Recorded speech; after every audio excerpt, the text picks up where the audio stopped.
Hello everyone. Today we will discuss expenditure method of measuring national income. In last two videos we discussed the value-added method and income method. Now the next method is expenditure method.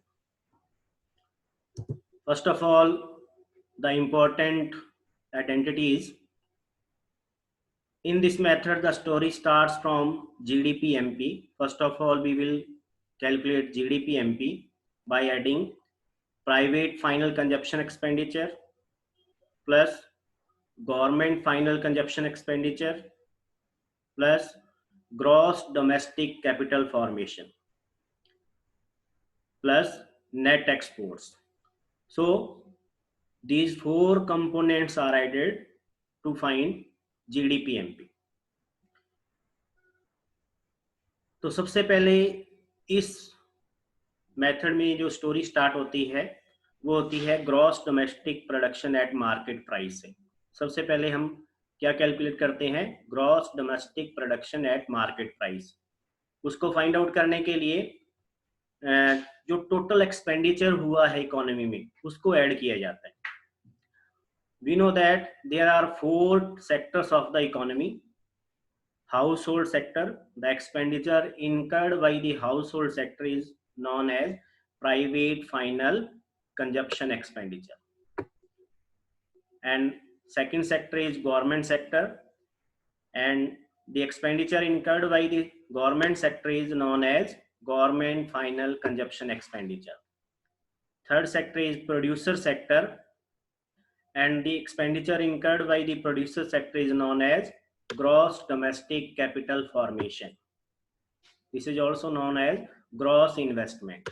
So gross investment and gross domestic capital formation both are the same terms. यहाँ ये ध्यान देना है कि investment and capital formation दोनों एक ही word है, चाहे हम उसको इन्वेस्टमेंट लिखें या फिर कैपिटल फॉर्मेशन लिखें.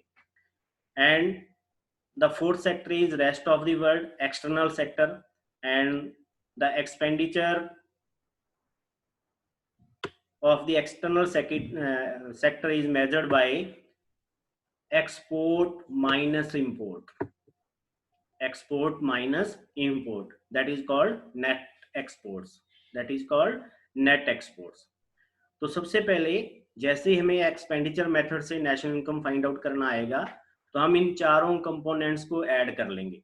प्राइवेट फाइनल कंजप्शन एक्सपेंडिचर को, गवर्नमेंट फाइनल कंजप्शन एक्सपेंडिचर को, ग्रॉस इन्वेस्टमेंट को और नेट एक्सपोर्ट को. अगर हमने चारों को ऐड किया तो हमें क्या मिलेगा? कौन सा टर्म मिलेगा? GDP MP. ठीक है. अब यहाँ पे एक बात ध्यान देनी है कि जैसे ही हमारे क्वेश्चन सामने आएगा तो सबसे पहले हमें क्वेश्चन में एक चीज चेक करनी है कि जो इन्वेस्टमेंट दिया हुआ है क्या वो ग्रॉस में दिया हुआ है या वो नेट में दिया हुआ है. अगर ये ग्रॉस में दिया हुआ है तो हम फाइंड आउट करेंगे GDP MP. GDP MP gross. ठीक है. अगर बाई चांस ये नेट में दिया हो, ग्रॉस की बजाय यहाँ पे नेट लिखा हो, नेट डोमेस्टिक कैपिटल फॉर्मेशन, तो सबसे पहले क्वेश्चन में हमें यही चेक करना है कि जो इन्वेस्टमेंट है वो ग्रॉस है या नेट है. तो अगर ग्रॉस दिया well and good, we will calculate GDP MP. If there is net domestic capital formation then our story starts from NDP MP. तब हम यहाँ पे एनडीपी एमपी लिखेंगे. सिंपल सी बात है कि अगर यहाँ पे ग्रॉस दिया हुआ है इन्वेस्टमेंट तो यहाँ पर भी ग्रॉस आएगा. अगर यहाँ पे नेट लिखा हुआ है क्वेश्चन के अंदर तो यहाँ पर भी हमें नेट ही लिखना है. तब हम जीडीपी एमपी की बजाय एनडीपी एमपी कैलकुलेट करेंगे. तो आगे क्वेश्चंस में हम देखेंगे कि किस तरह से क्वेश्चंस आते हैं जिसमें ग्रॉस इन्वेस्टमेंट दिया रहता है या फिर नेट दिया रहता है. ठीक है. तो जीडीपी एमपी कैलकुलेट करने के लिए इन चारों टर्म्स को याद रखना है, इनको ऐड करना है. Clear. Now private final consumption expenditure as it is question में दिया रहता है, कोई प्रॉब्लम नहीं है. गवर्नमेंट फाइनल कंजप्शन एक्सपेंडिचर भी एज इट इज दिया रहता है, इसमें भी कोई प्रॉब्लम नहीं है. ठीक है. और इसको इसी वर्ड नेम से जानते हैं तो डायरेक्टली हम क्या करेंगे, इनकी वैल्यू को उठा करके पुट कर लेंगे. अब आती है बात इन्वेस्टमेंट की. इन्वेस्टमेंट जो है वो डायरेक्ट नहीं दिया रहता, इसको हम नेक्स्ट स्लाइड में डिस्कस करेंगे कि कई बार इन्वेस्टमेंट डायरेक्ट दिया रहता है, कई बार इसके सब पार्ट दिए रहते हैं। तो इसके सब पार्ट कौन कौन से हैं वो हम नेक्स्ट स्लाइड में डिस्कस करेंगे। उससे पहले एक्सपोर्ट की बात कर लेते हैं। नेट एक्सपोर्ट्स ज्यादातर डायरेक्टली दिए होते हैं।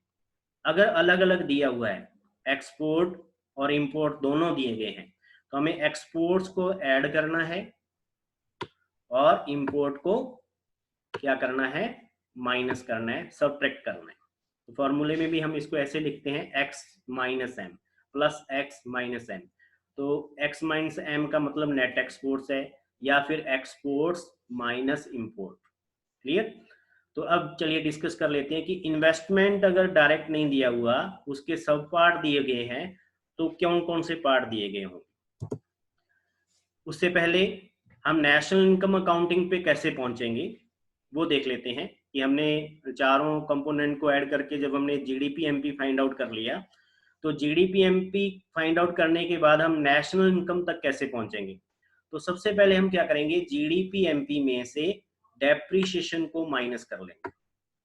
किसको माइनस कर लेंगे, डेप्रीशिएशन को। अगर हमने जीडीपी एमपी कैलकुलेट किया है तो जीडीपी एमपी में जैसे हम डेप्रीशिएशन माइनस करेंगे, तो ये जीडीपी एमपी जो है, जो कि ग्रॉस कंसेप्ट था, वो किस में कन्वर्ट हो जाएगा, नेट में कन्वर्ट हो जाएगा।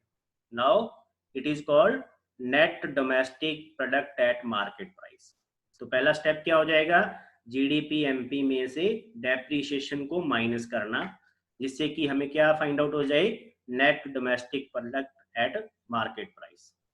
नाउ उसके बाद हम क्या करेंगे, इसमें net factor income from abroad दिया हुआ है तो ऐड कर देंगे। अगर net factor income to abroad दिया है, फ्रॉम नहीं दिया हुआ, मान लो टू दिया है, तो फिर हम माइनस करेंगे। ठीक है, तो यहाँ पर मैं ए की टर्म लेके चल रहा हूँ, वहां से net factor income from abroad. तो net factor income from abroad दिया हुआ है तो क्या करेंगे, हम इसमें ऐड कर देंगे। और ऐड करने पर हमारा जो एनडीपीएमपी हमने इससे पहले आया था, जो कि एक डोमेस्टिक कंसेप्ट था, वो अब किस में चेंज हो जाएगा, नेशनल कंसेप्ट में। ठीक है, तो सबसे पहले डेप्रिसिएशन माइनस करना है, उसके बाद net factor income from abroad को प्लस करना है। नाउ उसके बाद क्या करेंगे, उसके बाद हम क्या करेंगे कि नेट इनडायरेक्ट टैक्सेस को माइनस कर देंगे।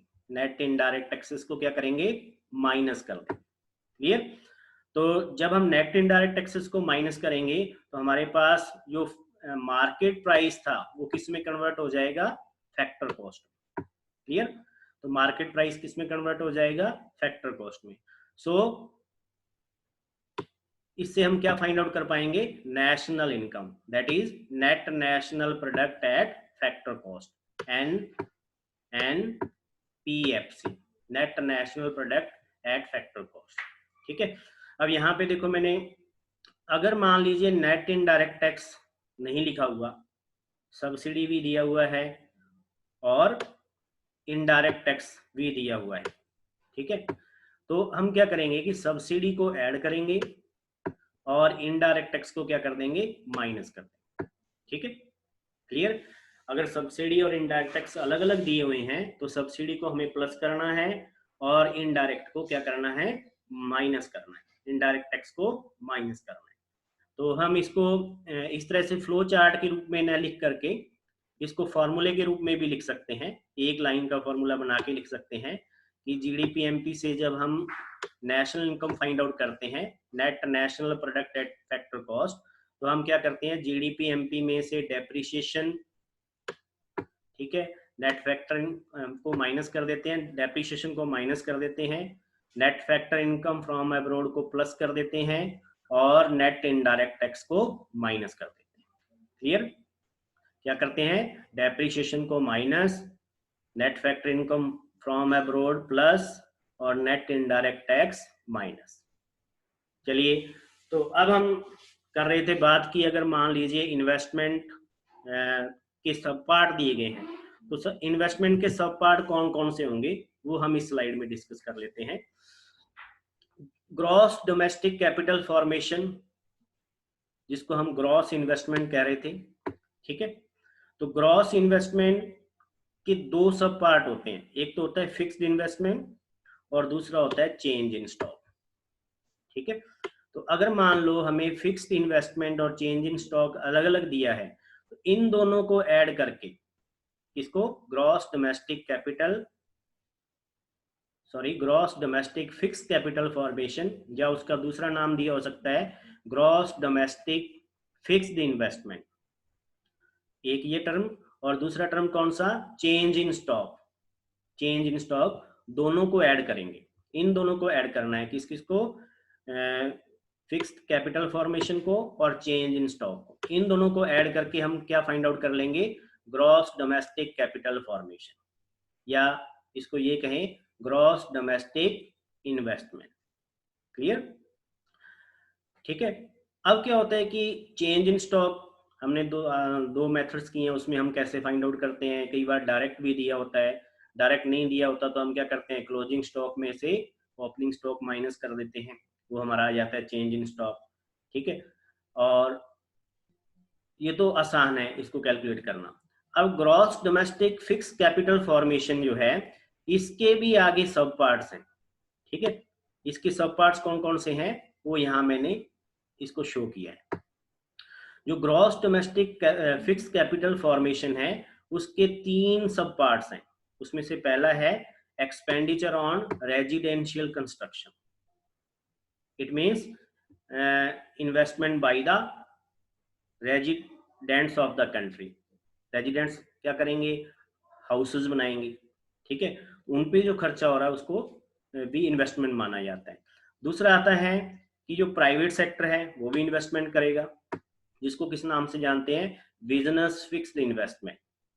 ठीक है, तीसरा जो है गवर्नमेंट भी इन्वेस्टमेंट करेगी, उसको किस नाम से जानते हैं, पब्लिक फिक्स्ड इन्वेस्टमेंट। ठीक है, तो अगर हमें फिक्स्ड इन्वेस्टमेंट डायरेक्ट नहीं दिया हुआ, gross domestic fixed capital formation दिया हुआ है, वेल एंड गुड। नहीं दिया गया तो उसके ये तीनों सब पार्ट दिए गए होंगे, पहले हम इन तीनों सब पार्ट को ऐड करेंगे, हमारे पास क्या आ जाएगा, gross domestic fixed capital formation. फिर उसके बाद उसमें चेंज इन स्टॉक ऐड करेंगे, तो हमारे पास क्या आ जाएगा, ग्रॉस डोमेस्टिक कैपिटल फॉर्मेशन। ठीक है, तो इस बात का ध्यान रखना है, इसमें सिर्फ इन्वेस्टमेंट के ही सब पार्ट हैं, बाकी सारे टर्म हैं वो डायरेक्ट दिए रहते हैं। तो सबसे पहले हम क्या करेंगे, जीडीपी एमपी से स्टार्ट करेंगे, और जीडीपी एमपी फाइंड आउट करने के लिए मैंने 4 टर्म बताए थे, उनको ऐड करेंगे। कौन कौन से, private final consumption expenditure, government final consumption expenditure, gross domestic capital formation अगर दिया है तो, अगर नहीं दिया हो तो उसके सब पार्ट देखेंगे दोनों, gross domestic fix capital formation दिया है, well and good, change in stock दिया है, वेल एंड गुड, दोनों को ऐड कर लेंगे। ठीक है, और ग्रॉस डोमेस्टिक कैपिटल फॉर्मेशन हमारा आ जाएगा। और चौथा जो टर्म था वो था नेट एक्सपोर्ट, इनको ऐड करके जीडीपी एमपी फाइंड आउट करेंगे। फिर जो लास्ट स्लाइड में मैंने फॉर्मूला दिया है उसको यूज करके हम नेशनल इनकम फाइंड आउट कर लेंगे। तो चलिए अब इसके चलते हैं एप्लीकेशन पार्ट पे, क्योंकि एप्लीकेशन पार्ट से ही हमें पता चलता है कि क्या चीज ऐड होगी और क्या नहीं ऐड होगी। तो यहाँ पे क्वेश्चन दिया गया है कैलकुलेट नेशनल इनकम। तो इसमें हमारे पास क्या क्या चीजें हमारे पास हैं, the first one is private final consumption expenditure, that is 500। Second government final consumption expenditure, third depreciation, fourth gross investment, fifth net export, sixth net factor income from abroad, then net indirect tax, then change in stock। अब इसको solve करने से पहले हम क्या करेंगे कि क्या ध्यान रखना है हमें, जैसे ही हमारे साथ सामने ये क्वेश्चन आएगा तो सबसे पहले हम इसमें ढूंढेंगे कौन सा term, investment capital formation. Investment कैसे दिया हुआ है, तो इन्वेस्टमेंट यहाँ पे ग्रॉस दिया हुआ है, ग्रॉस इन्वेस्टमेंट दिया हुआ है। तो जैसे ही हम ये ग्रॉस वर्ड पढ़ेंगे, ठीक है, इसका मतलब ये है कि हमारा फॉर्मूला कहां से स्टार्ट होगा, जीडीपीएमपी से। कहां से स्टार्ट होगा, जीडीपीएमपी से, क्योंकि इन्वेस्टमेंट ग्रॉस में दिया हुआ है। ठीक है, अगर ये ग्रॉस में नहीं दिया होता तो बार बार मैं चीज आपको बता रहा हूं, तो फिर हम कहां से शुरू करेंगे, एनडीपीएमपी से। लेकिन इस क्वेश्चन में ग्रॉस में दिया हुआ है, तो हम क्या करेंगे, कैलकुलेशन कहां से स्टार्ट करेंगे, gross domestic product at market price से। तो चलिए इसका सॉल्यूशन देख लेते हैं। तो सबसे पहले हम फॉर्मूला अप्लाई कर देंगे, GDP MP is equal to चारों टर्म जो हमने डिस्कस किए थे, private final consumption expenditure PFCE, full form आप लिखेंगे इसका, मैंने शॉर्ट में दिया है, plus government final consumption expenditure plus investment plus export minus import, that is net exports. ठीक है, या इसको हम फॉर्मूले को ऐसा भी लिख सकते हैं, C plus G plus I plus X minus I. तो C is private final consumption expenditure, G is government final consumption expenditure, I is investment, is in this question this is gross investment, x minus m is net exports। तो इन चारों सबसे पहले हमें formula apply करना है और इन चारों की वैल्यू को क्वेश्चन के अंदर से देख लेना है कि क्या दी हुई है। तो प्राइवेट फाइनल कंजप्शन एक्सपेंडिचर दिया हुआ है 500, गवर्नमेंट फाइनल कंजप्शन एक्सपेंडिचर दिया हुआ है 350, ग्रॉस इन्वेस्टमेंट दिया हुआ है 450 एंड नेट एक्सपोर्ट्स दिए हुए हैं 210। इन चारों को ऐड कर लेंगे, 500 प्लस 350 प्लस 450 प्लस 200, और चारों को जब हमने ऐड किया तो हमारे पास क्या आ गया, 1510।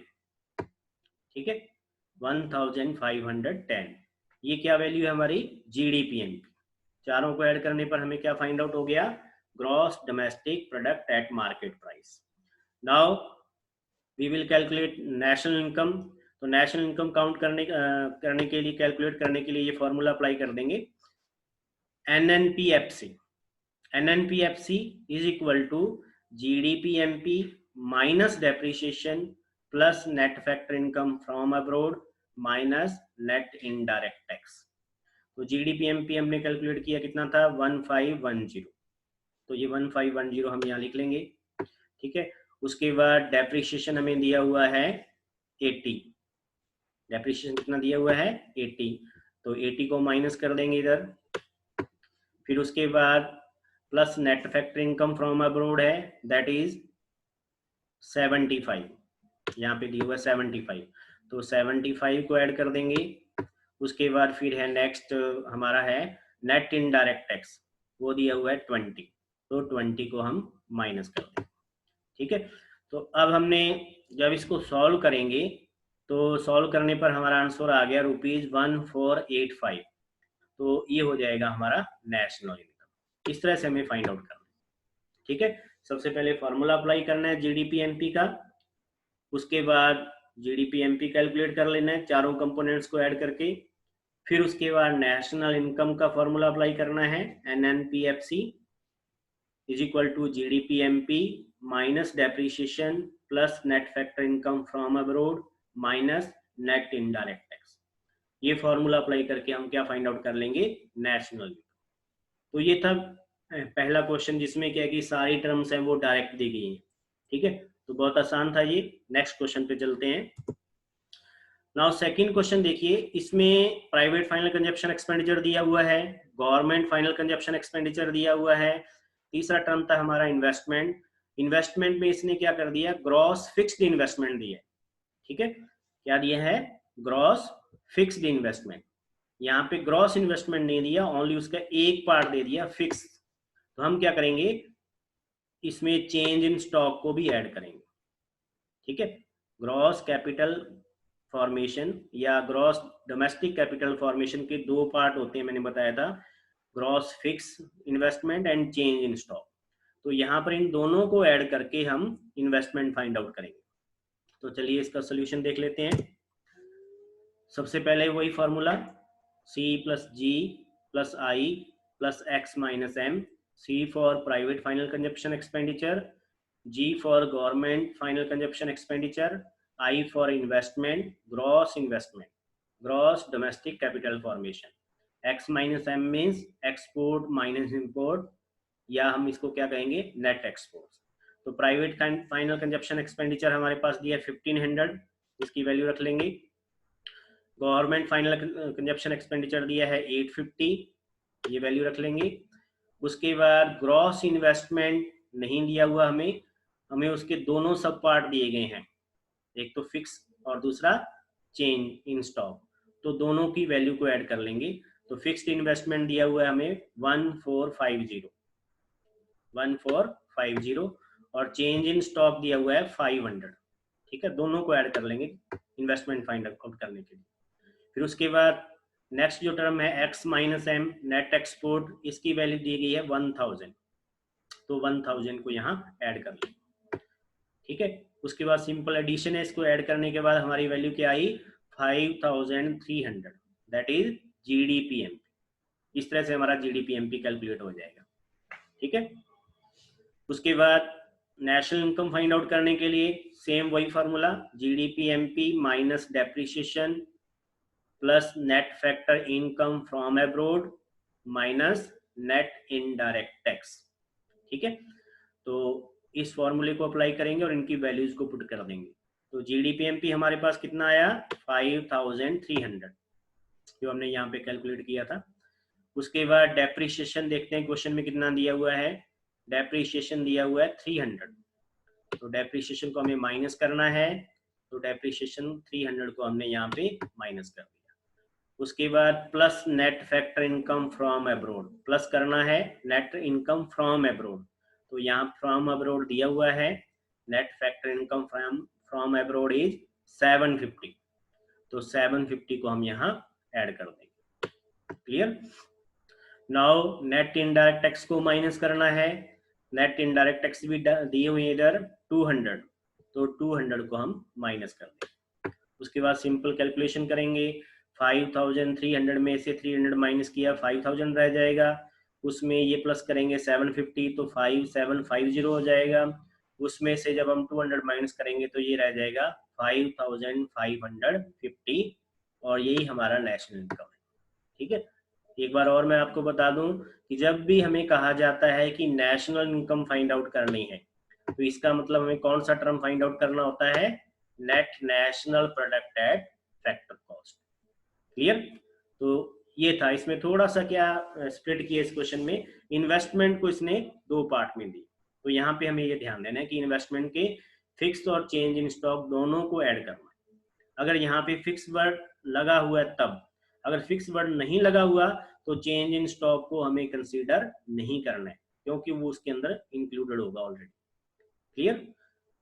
चलिए नेक्स्ट क्वेश्चन पे चलते हैं। अब इस क्वेश्चन में जैसा मैंने बताया था वही प्रोसेस हम फॉलो करेंगे। सबसे पहले क्वेश्चन को देखेंगे कि उसमें जो इन्वेस्टमेंट है वो किस तरह का दिया गया। तो चलिए इन्वेस्टमेंट ढूंढते हैं कहाँ है, private final consumption expenditure, government final consumption expenditure, depreciation, net domestic capital formation. तो यहाँ पे हमारा जो इन्वेस्टमेंट है वो नेट में दिया हुआ है, नेट डोमेस्टिक कैपिटल फॉर्मेशन। ठीक है, तो नेट डोमेस्टिक कैपिटल फॉर्मेशन दिया हुआ है, तो इसका मतलब हमारी कहानी किससे स्टार्ट होगी, NDPMP से। ठीक है, अब हम GDP नहीं लेंगे क्योंकि GDP ग्रॉस कंसेप्ट है और हमारा इन्वेस्टमेंट किस में दिया हुआ है, नेट में दिया हुआ है। तो हम स्टोरी कहाँ से स्टार्ट करेंगे, NDPMP से। तो NDPMP में हम फॉर्मूला सेम लिखेंगे, वही C+G ब्रैकेट में मैंने नेट कर दिया क्योंकि इन्वेस्टमेंट नेट में दिया हुआ है। आप चाहें तो नेट लिखें या सिंपल आई भी लिखेंगे तो भी चल जाएगा, प्लस एक्स माइनस है। तो सबसे पहले हम इनकी वैल्यूज को पुट कर देते हैं। सी प्राइवेट फाइनल कंजप्शन एक्सपेंडिचर 850 है क्वेश्चन में, तो 850 यहाँ हमने पुट कर दिया। उसके बाद जी गवर्नमेंट फाइनल कंजप्शन एक्सपेंडिचर कितना दिया हुआ है 650, तो 650 को हमने यहाँ पुट कर दिया। ठीक है, उसके बाद इन्वेस्टमेंट नेट, तो नेट डोमेस्टिक कैपिटल फॉर्मेशन दिया हुआ है 250, तो 250 को हमने यहाँ पे पुट कर दिया। उसके बाद एक्सपोर्ट माइनस इंपोर्ट या नेट एक्सपोर्ट्स, तो इस क्वेश्चन में एक्सपोर्ट्स को अलग दिया गया है जो कि 70 है, तो 70 को हम ऐड कर देंगे, माइनस इंपोर्ट, इंपोर्ट अलग दिए गए हैं जो कि 60 हैं, तो 60 को हम माइनस कर देंगे। क्लियर। अब 850, 650, 250 प्लस 70 इन चारों को ऐड करके उसमें से 60 को माइनस करेंगे जब, तो हमारे पास वैल्यू आ जाएगी 1760। ये क्या वैल्यू है हमारे पास, NDPMP है। ठीक है, ये कौन सी वैल्यू है, NDPMP, net domestic product at market price. Now अब हम सेम फॉर्मूला अप्लाई करेंगे, वही जो हमने नेशनल इनकम फाइंड आउट करने के लिए किया गया था, लेकिन यहाँ पे एक बात ध्यान रखनी है कि उसमें हम माइनस डेप्रीशिएशन करते थे, इसमें वो टर्म हट जाएगा क्योंकि इसमें ऑलरेडी डेप्रीशिएशन एक्सक्लूडेड है, नेट कंसेप्ट है, तो डेप्रीशिएशन को अब हम दोबारा से माइनस नहीं करेंगे क्योंकि वो ऑलरेडी माइनस हो चुका है। तो अब हम एनडीपीएमपी लेंगे, उसके बाद हमने लिया था इसमें factor income from abroad plus करते थे, लेकिन यहाँ हमारे क्वेश्चन में क्या दिया हुआ है, net factor income to abroad, तो टू अब्रोड को क्या करते हैं हम माइनस करेंगे, अगर फ्रॉम अब्रोड दिया है तो प्लस और फैक्टर इनकम टू अब्रोड दिया है तो माइनस, उसके बाद नेट इनडायरेक्ट टैक्स को माइनस करते हैं। तो पहले एनडीपी की वैल्यू हमने रख ली 1760, net factor income to abroad 25 दिया है, टू अब्रोड है इसलिए हम इसको माइनस कर रहे हैं, नेट इनडायरेक्ट टैक्स 10 दी हुई है तो 10 को भी हम माइनस कर देंगे और माइनस करने पर हमारी वैल्यू क्या आ गई 1725, ये हमारा नेशनल इनकम हो जाएगा। क्लियर? तो इस तरह से हमें इन क्वेश्चंस को कैलकुलेट करना है, नेशनल इनकम कैलकुलेट करनी है। बस ध्यान किसमें देना है, ओनली और ओनली एक इन्वेस्टमेंट वाले कंपोनेंट में ध्यान देना है कि क्या वो ग्रॉस में दिया है या नेट में दिया है। दूसरा क्या देना है कि क्या वो ग्रॉस इन्वेस्टमेंट दिया हुआ है या उसके दो पार्ट दिए गए हैं, फिक्स्ड और चेंज इन स्टॉक। अब इस वाले क्वेश्चन में देखो चेंज इन स्टॉक भी दिया हुआ है, लेकिन इसको हम ऐड नहीं करेंगे। क्यों नहीं करेंगे? क्योंकि हमारा जो इन्वेस्टमेंट है वो डोमेस्टिक कैपिटल फॉर्मेशन वर्ड लिखा हुआ है, डोमेस्टिक फिक्स्ड कैपिटल नहीं है। ठीक है, अगर ये फिक्स्ड होता तो फिर हम चेंज इन स्टॉक को ऐड करते। यहाँ पे क्या है, डोमेस्टिक कैपिटल फॉर्मेशन है, इसका मतलब जो चेंज इन स्टॉक है वो ऑलरेडी इसके अंदर इंक्लूडेड है। ठीक है, अगर यहाँ पे फिक्स्ड वर्ड होगा तभी हम अलग से ऐड करेंगे। क्लियर? तो आज के लिए इतना ही। इस तरह के क्वेश्चंस को आप सॉल्व करते रहिए, प्रैक्टिस करते रहिए ताकि आप इजीली इन क्वेश्चंस को कर पाएं।